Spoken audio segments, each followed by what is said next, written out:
ಬ್ರೇಕ್ನ ನಂತರ ಸಾರಂಗ್ 107.8 ವಿಶೇಷ ಕಾರ್ಯಕ್ರಮಕ್ಕೆ ಸ್ವಾಗತ.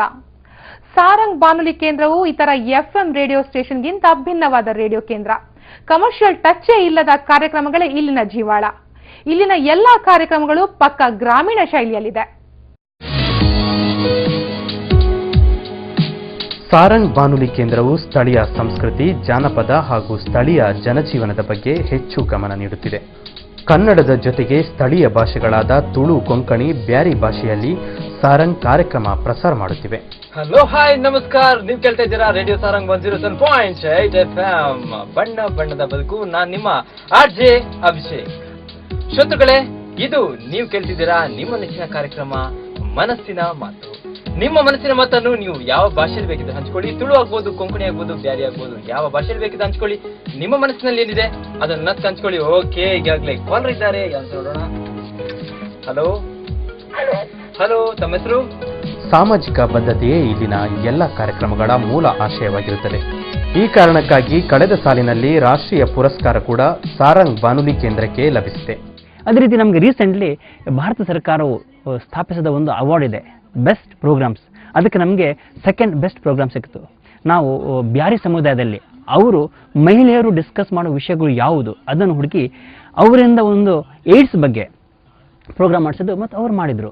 ಮತ್ತು ಈ ಪ್ರೋಗ್ರಾಮ್ಗೆ ಬೆಸ್ಟ್ ಪ್ರೋಗ್ರಾಮ್ ಇನ್ ಪಾಪ್ಯುಲರೈಸಿಂಗ್ ಲೋಕಲ್ ಕಲ್ಚರ್, ಸ್ಥಳೀಯ ಸಂಸ್ಕೃತಿಯನ್ನು ಜನಪ್ರಿಯಗೊಳಿಸಲು ಮಾಡುವ ಬೆಸ್ಟ್ ಪ್ರೋಗ್ರಾಮ್ ಅಂತ ನಮಗೆ ಸೆಕೆಂಡ್ ಪ್ರೈಸ್ ಸಿಕ್ತು ಫೆಬ್ರವರಿ ಕೊನೆಗೆ. ಬಾನುಲಿ ಕೇಂದ್ರದ ನಿರ್ದೇಶಕರಾಗಿ ಫಾದರ್ ರಿಚರ್ಡ್ ರೇಗೋ ಅವರು ವಿದ್ಯಾರ್ಥಿಗಳಿಗೆ ಮಾರ್ಗದರ್ಶನ ಮಾಡುತ್ತಾರೆ. ಹಾಗಿದ್ದರೂ ಇಲ್ಲಿ ವಿದ್ಯಾರ್ಥಿಗಳೇ ಯಜಮಾನರು. ವಿದ್ಯಾರ್ಥಿಗಳಿಗೆ ಮುಕ್ತ ಅವಕಾಶವನ್ನು ಹಾಗೂ ಜವಾಬ್ದಾರಿಯನ್ನು ನೀಡಲಾಗಿದೆ. ಕಾಲೇಜ್ ಕ್ಯಾಂಪಸ್ನಲ್ಲಿ ಇರುವುದರಿಂದ ನಮಗೆ ತುಂಬ ರೀತಿಯಲ್ಲಿ ಸಹಾಯ ಆಗುತ್ತೆ. ಅಂದರೆ ನಾವು ಇಲ್ಲಿ ಬಂದು ಎಲ್ಲ ರೀತಿಯಲ್ಲಿ ಕಲಿಬೋದು. ಅಂದರೆ ರೆಕಾರ್ಡಿಂಗ್ ಮತ್ತು ಪ್ರೋಗ್ರಾಮ್ ಪ್ರೊಡಕ್ಷನ್ ಎಲ್ಲ ರೀತಿ ನಾವೇ ಮಾಡ್ತೇವೆ. ಅಂದರೆ ನಮ್ಮ ಗುರುಗಳ ಸಹಾಯದಿಂದ, ಟೀಚರ್ಸ್ನ ಸಹಾಯದಿಂದ ಯಾವ ರೀತಿ ಪ್ರೋಗ್ರಾಮನ್ನು ಮಾಡಬೇಕು ಮತ್ತು ಯಾವ ರೀತಿ ಸಮುದಾಯದ ಜೊತೆಗೆ ಬೆರಿಬೇಕು ಅಂತ ಹೇಳಿಕೊಡ್ತಾರೆ. ಮತ್ತು ಸಮುದಾಯಕ್ಕಾಗಿ ನಾವು ನಮ್ಮ ಸಮುದಾಯದ ಭಾಷೆಯಲ್ಲೇ ನಾವು ಪ್ರೋಗ್ರಾಮ್ ಎಲ್ಲ ಪ್ರೊಡ್ಯೂಸ್ ಮಾಡ್ತೇವೆ.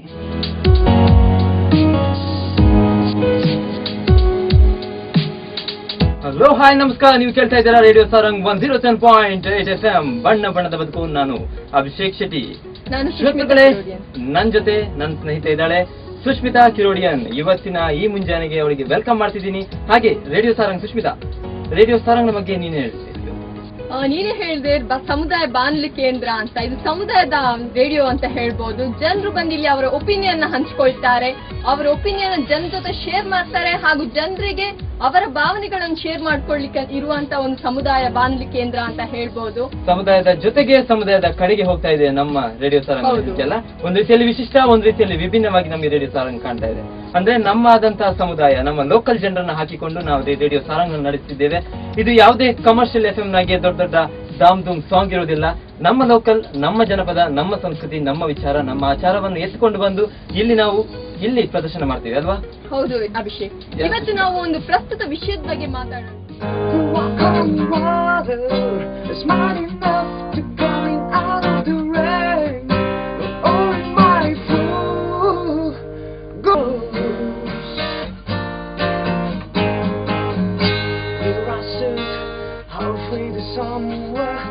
Think about what's in front of me and what I left behind. Lose my mind.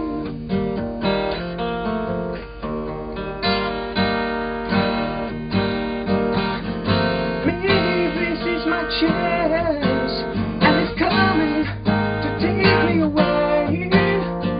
Yeah, if I should stumble on the moment in time. ವಿದ್ಯಾರ್ಥಿಗಳು ತಮ್ಮಿಷ್ಟದ ಕಾರ್ಯಕ್ರಮವನ್ನು ತಾವೇ ಸ್ವತಃ ಸಾದರಪಡಿಸುತ್ತಾರೆ. ತಾವೇ ಸ್ಕ್ರಿಪ್ಟ್ ಬರೆದು ತಾವೇ ಆರ್ಜೆಗಳಾಗಿ ಕಾರ್ಯಕ್ರಮ ಪ್ರಸ್ತುತಿಪಡಿಸುತ್ತಾರೆ. ಇಲ್ಲಿ ರೇಡಿಯೋ ಸಾರಂಗ್ 107.8 FM ಕ್ಯಾಂಪಸ್ ಅಲ್ಲೇ ಇರೋದ್ರಿಂದ ನಮಗೆ ಯಾವ ರೀತಿ ರೇಡಿಯೋ ಪ್ರೋಗ್ರಾಮ್ ಕೊಡ್ಬೋದು, ಪ್ರಾಕ್ಟಿಕಲ್ ಆಗು ತಗೊಳ್ತೀವಿ. ನಾವು ಜಾಸ್ತಿಯಾಗಿ ಪ್ರಾಕ್ಟಿಕಲ್ ಆಗಿ ತಗೊಳ್ತೀವಿ. ಇಲ್ಲಿ ಬೇರೆ ಬೇರೆ ಭಾಷೆಯಲ್ಲಿ ನಾವು ಪ್ರೋಗ್ರಾಮ್ ಮಾಡ್ತಾ ಇದ್ದೀವಿ. ಮರಾಠಿ, ಬ್ಯಾರಿ ಭಾಷೆ, ಕನ್ನಡ, ತುಳು. ನಮಗೆ ಯಾವ ಭಾಷೆಯಲ್ಲಿ ಮಾತಾಡೋಕ್ಕೆ ಈಸಿ ಇದೆಯೋ ಅದ್ರಲ್ಲಿ ನಾವು ಪ್ರೋಗ್ರಾಮ್ ಕೊಡ್ತೀವಿ. ನಮಗೆ ನಮ್ಮ ಲೆಕ್ಚರ್ ಯಾವ ರೀತಿ ಮಾಡ್ಬೇಕು ಪ್ರೋಗ್ರಾಮ್ ಅನ್ನ ಅಂತ ಸ್ಟೆಪ್ ಬೈ ಸ್ಟೆಪ್ ಹೇಳ್ಕೊಡ್ತಾರೆ. ಫಸ್ಟಿಗೆ ನಾವು ಸ್ವಲ್ಪ ಸರ್ವೆ ಮಾಡಿ ಯಾವ ರೀತಿ ಜನ ರೆಸ್ಪಾನ್ಸ್ ಮಾಡ್ತಾರೆ ನೋಡಿ, ಮತ್ತೆ ಅದರ ಮೇಲೆ ಕಾರ್ಯಕ್ರಮ ಮಾಡ್ತೀವಿ. ಕರೆಂಟ್ ಇಶ್ಯೂನ ಜಾಸ್ತಿ ತಗೊಳ್ತೀವಿ. ಹಾಗೆ ಹೊರಗಿಂದನೂ ಬರ್ತಾರೆ. ನಾವು ಬರೀ ಸ್ಟೂಡೆಂಟ್ ಪ್ರೋಗ್ರಾಮ್ ಮಾಡ್ತಾ ಇಲ್ಲ, ಹೊರಗಿಂದ ಜನಗಳು ಬಂದು ಪ್ರೋಗ್ರಾಮ್ ಕೊಡ್ತಾರೆ. ಅವ್ರ ಜೊತೆ ನಾವು ಮಾತಾಡಿ ಯಾವ ರೀತಿ ಡಿಸ್ಕಷನ್ ಮಾಡಿ ಎಲ್ಲ ಮತ್ತೆ ಪ್ರೋಗ್ರಾಮ್ ಮಾಡ್ತೀವಿ. ಟೆಕ್ನಿಕಲ್ ಆಗು ನಾವೇ ಮಾಡ್ತೀವಿ. ಟೆಕ್ನಿಕಲ್ ಫೆಸಿಲಿಟಿ ಚೆನ್ನಾಗಿದೆ. ಎಲ್ಲ ರೀತಿಲೂ ಎಡಿಟಿಂಗ್ ಯಾವ ರೀತಿ ಮಾಡೋದು, ಸ್ಕ್ರಿಪ್ಟ್ ಯಾವ ರೀತಿ ಬರೆಯೋದು, ಯಾವ ರೀತಿ ಸಾಂಗ್ ಮಿಕ್ಸ್ ಮಾಡ್ಬೋದು, ಅದನ್ನೆಲ್ಲ ನಾವು ಕಲ್ತ್ಕೊಂಡಿದ್ದೀವಿ ಇಲ್ಲಿ. ಸ್ಥಳೀಯ ಸಂಸ್ಕೃತಿ ಹಾಗೂ ಜಾನಪದ ವಿಚಾರಗಳು ಈ ಬಾನುಲಿ ಕೇಂದ್ರದ ಪ್ರಮುಖ ಹೈಲೈಟ್ಸ್. ಕೊಂಕಣಿ, ತುಳು, ಬ್ಯಾರಿ ಸಂಸ್ಕೃತಿಗೆ ಹೆಚ್ಚು ಒತ್ತು ನೀಡುವ ಈ ಕೇಂದ್ರದಲ್ಲಿ ವಿದ್ಯಾರ್ಥಿಗಳು ತಾವೇ ಹಾಡುಗಾರರಾಗಿ ಹಾಡಿನ ಕಾರ್ಯಕ್ರಮವನ್ನು ಬಿತ್ತರಿಸುತ್ತಾರೆ. ಇಲ್ಲಿ ಸಿನಿಮಾ ಗೀತೆಗಳಿಗಿಂತ ಜನಪದ ಹಾಡಿಗೆ ಹೆಚ್ಚು ಆದ್ಯತೆ.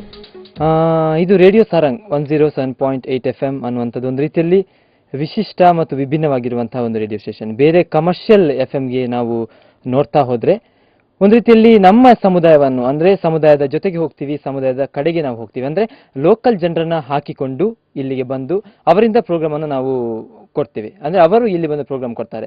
ಬೇರೆ ಎಲ್ಲಿ ಕೂಡ ಇಲ್ಲಿ ಎಂತ ಅವಕಾಶ ಸಿಗ್ಲಿಕ್ಕಿಲ್ಲ ಅಂತ ನಾನು ಅಂದ್ಕೊಳ್ತೀನಿ. ಅಂದ್ರೆ ಅವರ ಭಾಷೆಯಲ್ಲಿ ತುಳು ಆಗಿರ್ಬೋದು, ಕೊಂಕಣಿ ಆಗಿರ್ಬೋದು, ಬ್ಯಾರಿ ಭಾಷೆ ಆಗಿರ್ಬೋದು, ಅವರ ಭಾಷೆಯಲ್ಲಿ ಬರ್ತಾರೆ, ಮಾತಾಡ್ತಾರೆ, ಹೋಗ್ತಾರೆ. ಅವರು ಕಲ್ತವರಾಗಿರ್ಬೋದು, ಅನಕ್ಷರಸ್ಥರು ಆಗಿರ್ಬೋದು, ಬರ್ತಾರೆ. ಅದು ಒಳ್ಳೆಯ ಒಂದು ಅವಕಾಶ ರೇಡಿಯೋ ಸಾರಂಗ್ ಕೊಡ್ತಾ ಇದೆ. ನನಗೆ ವಿದ್ಯಾರ್ಥಿಯಾಗಿ ನಾನು ಹೇಳೋದಾದ್ರೆ ಒಂದು ರೇಡಿಯೋದ ಬಗ್ಗೆ ಸ್ಟಡಿ ಮಾಡಲಿಕ್ಕೆ ಒಂದು ಒಳ್ಳೆಯ ಅವಕಾಶ ಈ ರೇಡಿಯೋ ಸಾರಂಗ್ ಕೊಡ್ತಾ ಇದೆ. ಫ್ರೀಯಾಗಿ ಮೂವ್ ಆಗ್ಬೋದು, ಒಂದು ರೀತಿಯಲ್ಲಿ ನಮ್ಮ ಸ್ಕ್ರಿಪ್ಟ್ ಬರೀಬಹುದು, ನಾವೇ ಬ್ರಾಡ್ಕಾಸ್ಟ್, ನಾವೇ RJ ಮಾಡ್ಬೋದು, ಪ್ರೋಗ್ರಾಮ್ ಅನ್ನು ಕೊಡ್ಬೋದು. ಇಂಥ ಅವಕಾಶ ನಮಗೆ ಎಲ್ಲಿ ಕೂಡ ಸಿಗ್ಲಿಕ್ಕಿಲ್ಲ ಅನ್ನುವಂಥದ್ದು ನಾನು ಅನ್ಕೊಳ್ತೀನಿ. ಒಂದು ರೀತಿಯಲ್ಲಿ ನಮ್ಮ ಸಂಸ್ಕೃತಿ, ವಿಚಾರ, ಸಂಪ್ರದಾಯ ಇವೆಲ್ಲವನ್ನು ಕೂಡ ಈ ರೇಡಿಯೋ ಸಾರಂಗ್ನಲ್ಲಿ ನಾವು ತೋರಿಸ್ತೇವೆ. ಒಂದು ರೀತಿಯಲ್ಲಿ ಕಮರ್ಷಿಯಲ್ ಆಗಿ ದೊಡ್ಡ ದೊಡ್ಡ ಫಿಲ್ಮ್ ಸಾಂಗ್ ಅನ್ನು ಹಾಕೋದಕ್ಕಿಂತ ಹೆಚ್ಚಾಗಿ ನಾವು ಜಾನಪದ ಸಾಂಗ್ ಇರ್ಬೋದು, ಯಕ್ಷಗಾನ ಇರ್ಬೋದು, ತುಳು ಪ್ರೋಗ್ರಾಮ್ ಇರ್ಬೋದು, ಪಾಡ್ದನ ಇರ್ಬೋದು, ಅಂಥದ್ದನ್ನ ಪ್ರಸಾರ ಮಾಡಿ ಜನರಿಗೆ ಇಷ್ಟವಾಗುವ ರೀತಿಯಲ್ಲಿ, ಮನ ಮುಟ್ಟುವ ರೀತಿಯಲ್ಲಿ ನಾವು ಇಲ್ಲಿ ಪ್ರಸಾರ ಮಾಡ್ತೀವಿ. ಸ್ಥಳೀಯ ಸಮಸ್ಯೆಗಳು, ಜನರ ಜೀವನದ ಬಗ್ಗೆ ವಿದ್ಯಾರ್ಥಿಗಳು ಕಾರ್ಯಕ್ರಮ ನೀಡುತ್ತಾರೆ. Radio Sarang 107.8 megahertz. ಇದು ಬಣ್ಣ ಬಣ್ಣದ ಬದುಕು. ಹಾಡಿನ ಸರಮಾಲೆ ಕಾರ್ಯಕ್ರಮದಲ್ಲಿ ನಾವು ಜನಪದ ಗೀತೆಯನ್ನು ಕೇಳ್ತಾ ಇದ್ದೆವು. ಹಾಗೆ ಇವತ್ತಿನ ಒಂದು ಸಿಸ್ಟಮ್ ಅಲ್ಲಿ ನೋಡಿದ್ರೆ ಯಾವುದೇ ಒಂದು ರಾಸಾಯನಿಕ ಇಲ್ಲದೆ ಯಾವುದೇ ಹಣ್ಣು ಅಥವಾ ತರಕಾರಿಯನ್ನು ಬೆಳಿಲಿಕ್ಕೆ ಸಾಧ್ಯವೇ ಇಲ್ಲ. ನಮಗೆ ಎಷ್ಟು ನಾವು ಮಾರುಕಟ್ಟೆಯಲ್ಲಿ ಹುಡುಕಿದ್ರೂ ಕೂಡ ಈ ರಾಸಾಯನಿಕಗಳಿಲ್ಲದಂತ ಹಣ್ಣು ತರಕಾರಿಗಳು ಸಿಗುವುದು ಬಹಳ ಅಪರೂಪ. ಆದ್ರೂ ಕೂಡ ಅದನ್ನು ನಾವು ಎಷ್ಟು ತೊಳೆದು ಉಪಯೋಗ ಮಾಡಿದ್ರೆ ಸಹ ಅದರಲ್ಲಿ ಸ್ವಲ್ಪವಾದ್ರೂ ರಾಸಾಯನಿಕ ಇರ್ತದೆ, ಅದು ನಮ್ಮ ದೇಹಕ್ಕೆ ಹೋಗ್ತದೆ. ಅದರಿಂದ ಇಂಥ ಒಂದು ಅನಾಚಾರವನ್ನು ತಪ್ಪಿಸಬೇಕು ಅಂತೇಳಿ ಒಂದು ಹೊಸ ಸಿಸ್ಟಮ್ ಬಂದಿದೆ. ಅದು ಅಂತ ಹೇಳಿದ್ರೆ ಲೋಟಸ್ ಸ್ಯಾನಿಟೈಸಿಂಗ್ ಸಿಸ್ಟಮ್ ಅಂತೇಳಿ. ಈ ಒಂದು ಮೆಷಿನ್ ಅಲ್ಲಿ ಹಾಕಿ ಈ ಒಂದು ಹಣ್ಣು ಅಥವಾ ತರಕಾರಿಗಳನ್ನು ಹಾಕಿ ಬಟನ್ ಒತ್ತಿದ್ರೆ ಸಾಕು, ಇದರಲ್ಲಿರುವಂತಹ ರಾಸಾಯನಿಕಗಳೆಲ್ಲ. ಆಯಾಯ ಪ್ರದೇಶಗಳಿಗೆ ಭೇಟಿ ನೀಡಿ ಜನರನ್ನು ಮಾತನಾಡಿಸಿ ಕಾರ್ಯಕ್ರಮ ಪ್ರಸ್ತುತಪಡಿಸುತ್ತಾರೆ. ಇನ್ನು ಎಲ್ಲ ಸಮುದಾಯದ ಎಲ್ಲ ವರ್ಗದ ಜನರಿಗೆ ರೇಡಿಯೋ ಸಾರಂಗ್ ಮುಕ್ತವಾಗಿ ಬಾಗಿಲು ತೆರೆದಿರುವಂತಹ ಕೇಂದ್ರ. ಜನರು ತಮ್ಮದೇ ವಿಷಯಗಳನ್ನು ಬಂದು ಇಲ್ಲಿ ಬಂದು ಚರ್ಚೆ ಮಾಡ್ತಾರೆ, ಅಥವಾ ನಾವು ಕಮ್ಯುನಿಟಿಗೆ ಹೋಗಿ, ಸಮುದಾಯಕ್ಕೆ ಹೋಗಿ ಅಲ್ಲಿ ಅವರನ್ನು ಮಾತಾಡಿಸಿ ಅದನ್ನು ಡಿಸ್ಕಸ್ ಮಾಡ್ತೇವೆ. ಉದಾಹರಣೆಗೆ ನಮ್ಮದೇ ಪಕ್ಕದಲ್ಲಿರುವ ಬೆಂಗ್ರೆ ಸಂಸ್ಕೃತಿ, ಅವರು ಡಿಸ್ಕಸ್ ಮಾಡುವ ವಿಷಯಗಳೆಂದರೆ ತಾವು ಮೀನು ಹಿಡಿಯಲು ಹೋಗುವಾಗ ಅವರಿಗೆ ಇರುವ ಕಷ್ಟಗಳೇನು, ಅಥವಾ ಸರ್ಕಾರದಿಂದ ಬರುವ ಸವಲತ್ತುಗಳೇನು ಮತ್ತು ಯಾವುದು ಸಿಗುತ್ತಿಲ್ಲ ಅವುಗಳನ್ನು. ಉದಾಹರಣೆಗೆ ಅವರಂತಾರೆ ಒಮ್ಮೆ ಅಂತಿದ್ರು ಮೀನು ಹಿಡಿಯೋದು ನಾವು, ಆದರೆ ಈ ಮೀನಿನ ರೇಟನ್ನು ನಿರ್ಧರಿಸೋದು ಬೇರೆ ಯಾರೋ ಅವರು. ಅಂದರೆ ನಾವು ಪಟ್ಟ ಶ್ರಮಕ್ಕೆ ನಮಗೆ ತಕ್ಕ ಪ್ರತಿಫಲ ಸಿಗುತ್ತಿಲ್ಲ ಅಂತ. ಈ ರೀತಿಯ ಜನದನಿಯನ್ನು ಪ್ರಸಾರ ಮಾಡಲು ಇರುವ ಏಕೈಕ ಪ್ಲಾಟ್ಫಾರ್ಮ್ ಅಂದರೆ ವೇದಿಕೆ ಈ ಸಮುದಾಯ ಬಾನುಲಿ ಸಾರಂಗ್. ಈ ಕಾಲೇಜ್ ಕ್ಯಾಂಪಸ್ನಲ್ಲೇ ಕಳೆದ 30 ವರ್ಷಗಳಿಂದ ಕಡ್ಲೆಪುರಿ ಮಾರುವಂತವರು, ನಗರದ ಆಟೋ ಡ್ರೈವರ್ ಕೂಡ RJಗಳಾಗಿ ಇಲ್ಲಿ ಕಾರ್ಯಕ್ರಮ ನೀಡುವುದು, ಇದು ನಿಜಕ್ಕೂ ಸಮುದಾಯ ಬಾನುಲಿ ಅನ್ನೋದಕ್ಕೆ ತಾಜಾ ನಿದರ್ಶನವೇ ಆಗಿದೆ. ಎಲ್ಲದಕ್ಕೂ ವಿದ್ಯಾರ್ಥಿಗಳದ್ದೇ ಮೇಲುಸ್ತುವಾರಿ. ಸಮೂಹ ಮಾಧ್ಯಮವನ್ನು ಅಧ್ಯಯನ ಮಾಡುತ್ತಿರುವ ಇಲ್ಲಿನ ವಿದ್ಯಾರ್ಥಿಗಳಿಗೆ ಕಾಲೇಜು ದಿನದಲ್ಲೇ ಅತ್ಯುತ್ತಮ ರಿಹರ್ಸಲ್ಗೆ ಈ ಬಾನುಲಿ ಕೇಂದ್ರ ಉತ್ತಮ ವೇದಿಕೆಯಾಗುತ್ತಿದೆ ಎನ್ನುವುದರಲ್ಲಿ ಉತ್ಪ್ರೇಕ್ಷೆ ಇಲ್ಲ.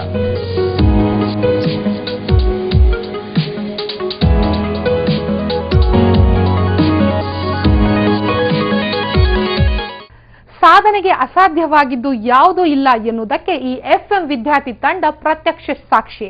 ಇದು ಈ ಹೊತ್ತಿನ ವಿಶೇಷ ಸಾರಂಗ್ 107.8 ಬಣ್ಣ ಬಣ್ಣದ ಬದುಕು. ನಿರಂತರ ಸುದ್ದಿಗಾಗಿ ಮನೋರಂಜನೆಗಾಗಿ ನೋಡ್ತಾ ಇರಿ ಸಹಾಯ ಟಿವಿ.